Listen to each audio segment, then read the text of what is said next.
बिस्मिल्लाहिर्रहमानिर्रहीम। अस्सलाम वालेकुम। मुझे उम्मीद है मेरे तमाम व्यूअर्स बिल्कुल ठीक होंगे। अल्लाह ताला आप लोगों को सेहत तंदुरुस्ती ज़िंदगी अता फ़रमाए और आप अपने घरों में खुशबाश रहें, आमीन।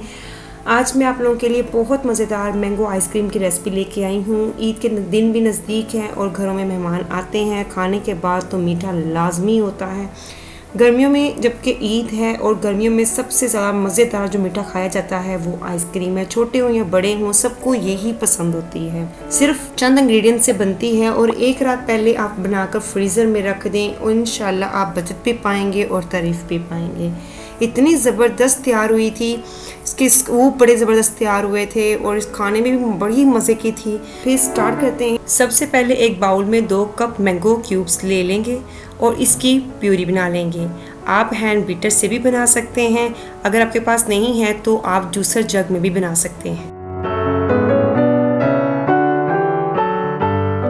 मैंगो प्यूरी बन गई है, अब इसको हम एक साइड पे रख देंगे। अब दूसरे बाउल में आपने यख ठंडी क्रीम 200 ml डाल देनी है, यानी मैंने एक पैकेट लिया था। अगर आपने ज़्यादा बनानी है तो आप डबल क्वांटिटी भी कर सकते हैं। क्रीम को 2 से 3 मिनट बीटर के साथ बीट करेंगे ताकि ये अच्छी तरह से विप्ड हो जाए।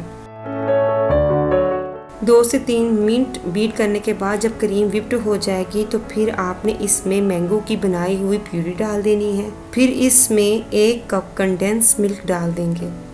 अगर कंडेंस मिल्क नहीं है तो आप इसकी जगह कैस्टर शुगर भी डाल सकते हैं, लेकिन मैं आपको यही रेफ़र करूँगी कि आप इसमें कंडेंस मिल्क डालें। अगर कंडेंस मिल्क डालेंगे तो इसका फ्लेवर कुछ और होगा। फिर इसमें आपने 1/2 कप मैंगो चंक्स डाल देने हैं। फिर इसको हम अच्छी तरह से मिक्स करेंगे। आइसक्रीम के मिक्सचर को तैयार करने के बाद आपने एक एयर टाइट डब्बे में डाल देना है। डालने के बाद इसको सेट कर लेंगे। फिर इसको बंद कर देंगे अच्छी तरह से ताकि इसमें हवा ना गुजरे। 7 से 8 घंटों के लिए इसको फ्रीज़र में रख देंगे। 7 से 8 घंटों के बाद फ्रीज़र से निकालने के बाद आप ये देखें, इसकी लुक देखें, माशाल्लाह आइसक्रीम फ्रीज़ हो चुकी है। अब हम इसके स्कूप बनाकर ग्लास में डालते हैं।